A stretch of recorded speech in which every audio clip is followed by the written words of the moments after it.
They don't care because it's an emotional argument. Oh, and they understand you, but they understand that they can't move. Right. They would have to account for that vote. Exactly.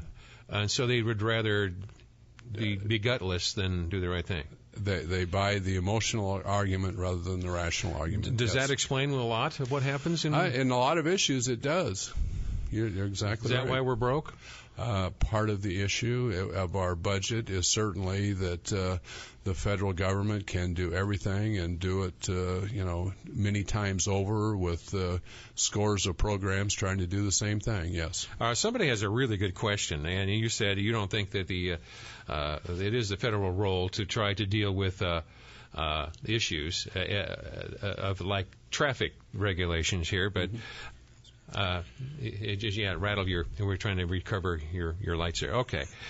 Kevin's got a really good question here. Kevin wanted to know, all right, he dropped off. He was a drive-by. But how is it possible that we can't intervene at the state level to deal with the issues of traffic cams, but the federal government can claim jurisdiction over how horses are slaughtered or disposed of here in Iowa? Where did that jurisdiction emerge?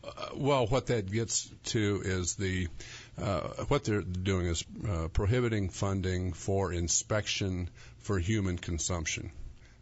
What that means is the federal inspectors that are in any packing plant facility around the country, those inspectors are paid by the federal government, and what they're doing. Why? By the way, there's no mandate for the Constitution for that either. Well, there's interstate commerce as far as meat going across the country. Oh, that's the mechanism they've latched onto. Well, as far as for safe Got it.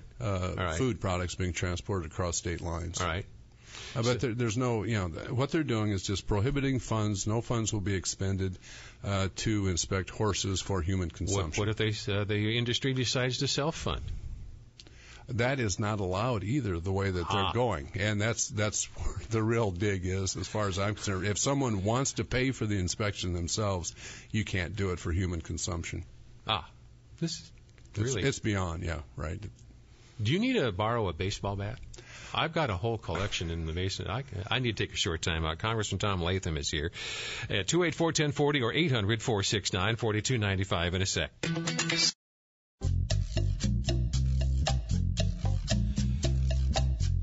In studio with us right now, Congressman Latham is here, and we're talking issues, and if you'd like to bend his ear, join us right now. That's just the whole idea. 284-1040 or 800-469-4295, beginning with Mona. Good morning, Mona. Hi there. Hi. I've got Mona. a question. What's that? Hi, Mona. Hi. I've got a question for Congressman Latham. Yes. As Jan was razzing you about coming and helping with the traffic cameras, you said that wasn't the proper thing for the federal government to be involved in. I visited you in Washington a few years ago. Mm-hmm. My mom was killed by an illegal alien, and I think the immigration laws should be a proper role of the federal government. I don't see much being done. Can you address that? Well, it certainly, absolutely is a federal issue. And what we need to do is to make sure that our borders are secure, that we have the proper number of people down there, that we do checks on folks. As far as employment, we have the E-Verify that I think employers should have to use to guarantee that the people they're hiring are actually U.S. citizens. But certainly that is a major issue, and it is a federal responsibility, unlike the traffic lights in a community here in Iowa. But that is a role of the federal government. There's no question about that. Do you see the federal government doing what they're supposed to? I don't see that. I think there's a half-hearted effort on the border down there. There's a political side of this that some folks want to have more illegal immigration into the country, and the idea of someday being voters, basically. And, right.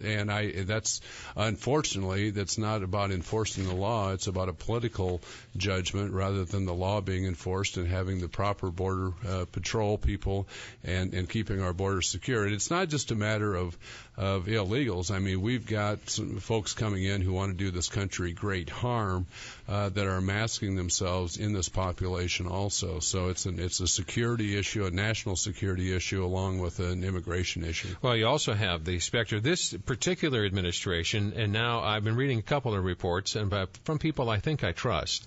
They say we're experiencing a backdoor amnesty. They've decided that they are going to categorize and, in essence, profile the people against whom they are going to apply the immigration laws. And they will selectively, they've said they're going to selectively enforce the immigration laws. And that's, in essence, a backdoor amnesty. Right. So if the government itself, just like the Obama administration, says it will not enforce DOMA, it says we're just not going to enforce that law. And President Obama just said it's Section 3 of the Defense of Marriage Act. He will not, and his administration will not enforce that law. They're also doing the same thing, as they say, off the radar. They've actually said to use those we're going to do a lot of this off the radar, which means using their selective enforcement process to dealing with the illegals. Right. So if you've got an administration that refuses to enforce the law, who's going to do it if they won't? Well, and we do have the president there, but we also have all of you fellas and gals in Congress and the Senate. And today the DREAM Act is back again in the Senate with illegals testifying, which I find horrifying that they're testifying in Spanish, by the way. So, did you see that to the newscast the other day? I didn't see that it was in Spanish, but I read that they were testifying. And when I testified before the House, we got sent to a forum instead of a hearing. Those of us that were victims of illegals, all of us had family members killed by an illegal alien. We should go back, Mona. You're from Marshalltown, that area, as Correct. I recall, and you had an illegal alien plow into one of your family vehicles, and you lost family members over this. Yes, Mom was killed. My husband has a broken back. He's learned to live with pain every day. My dad had to learn to live alone again. All kinds of things happened, and we paid the consequences. And I'm getting really fed up with Washington because people say, well, it's not working, and, the president this. What can you do, Congressman Latham, to help us out here? We're hurting in this area. Well, certainly as far as the funding is concerned with the Homeland Security, so that they have there's no excuse for them not securing the border. And, Jan, it isn't just backdoors that they're doing. I mean, when they come out and sue a state like Arizona for, when a state decides that the federal government is not doing their job, that they're trying to take action themselves, and then have the federal government sue a state, it's not a backdoor situation. I mean, it's very They're open. blatant about it. Yeah. Blatant, absolutely, yeah. Well, and so my other question, when we're talking about the border, we have thousands of troops guarding the little border in Korea. I have nothing against Korea. We adopted kids from Korea. Mm-hmm. But I have a hard time understanding guarding that border and having so many troops in so many countries around the world, but we can't seem to take care of our own border. Does that seem ridiculous to you? Well, no, but we just constitutionally, we cannot use our regular military as far as law enforcement inside the country, and that's Could why we use our National Guard? Oh, absolutely, because that's a state militia. But our federal military you cannot use as far as having an armed law enforcement agency or using them for law enforcement inside the country. I understand that, right. But does that apply to guarding our own borders? If the Constitution explicitly says to repel and foreign invasion, that includes that's exactly what we're talking about. Well, they're generally referred to as an armed invasion. This is different. We have Border Patrol. Well, they wouldn't have been armed had we not given them, the ATF had not given them the weapons. The National Guard, it when you the Border Patrol, Jan. The National Guard, state militia, the Border Patrol, all the assets that are there as far as intelligence, things like that we can use, but just constitutionally we can't use in this particular case regular military.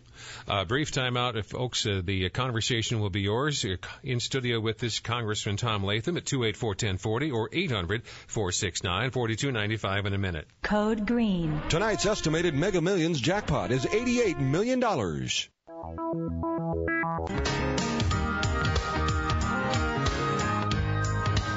So in case you were wondering, Congressman Latham, what we were talking about down in Texas, at one of the hearings that they were holding on whether or not they should pass a law to stigmatize and maybe even provide sanctions against sanctuary cities, there was a state senator down there, Chris Harris, was listening to this, and this is how it ensued. This is just a few seconds. Es que esta nación decía, confiamos en... For every action, there are many implications and unintended consequences. Did I understand him correctly that he has been here since 1988? He came to this country in 1988. Yes, sir. That's correct. Why aren't you speaking in English then? Well, I speak English, but... Yeah, that's how it ensued. The guy had been there 23 years, and he actually has the nerve to show up at a hearing on granting illegals more rights. This was down in Texas. Mm-hmm. And he needed an interpreter, or he demanded an interpreter, even though he could speak broken English. But people got frustrated over that. Properly so, don't you think? No, absolutely. And the strength of this country is for people to come in, learn our culture, learn our language, and become contributing citizens to this country. And if you're not going to participate in the American ideal, then I think it's extremely unfortunate. It's not what we're about as a country. This is Kip. Thank you for joining us. Good morning, sir. Yeah, good morning, Jan. Hi. I had a question for the Congressman. Tom, are you there? Yes, Kip. How are you doing? I'm fine, thank you. Good. The people that I work with from time to time have called your office on various questions concerning government behavior. Mm-hmm. Now, the construction of these calls always conclude with absolute requests for the specifics of the inquiry. And part of that, the requesting to your caller or your screener in Washington, is that we do not want a Fox News report. We want the specifics. Mm-hmm. We're finding that your response is general. It is not specific.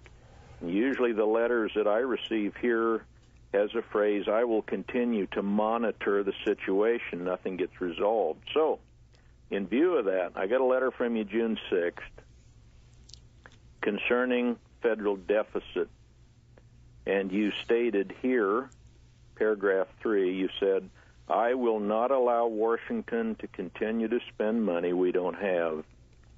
All right, well, that looks pretty good. Mm-hmm. So in view of that, and in view of what your job is in there and what you're supposed to be doing, can you tell us what is the specific bill number that indicates your determination to build a foundation under your statement here, I will not allow Washington to spend money that we don't have? Well, I think all you have to do is look at the appropriation bills that we're passing this year. I'm chairman of the Transportation and HUD Subcommittee on Appropriations. 2 years ago, that was a $120 billion bill, half of which was discretionary spending, or about $60 billion. This year, my allocation will be about $47. So we are absolutely cutting spending, but we can, you talk about all the discretionary spending cuts, but that is not going to do it. We have to look at all the long-term commitments that are being made out there. That last year we had a $1.5 trillion annual deficit. The fact of the matter is we also assumed $5.3 trillion of new liabilities last year. On the basis of what? On the basis of commitments that are made, whether the people coming into Social Security, coming into Medicare, coming into Medicaid, federal employee pensions, and commitments for health care in the future.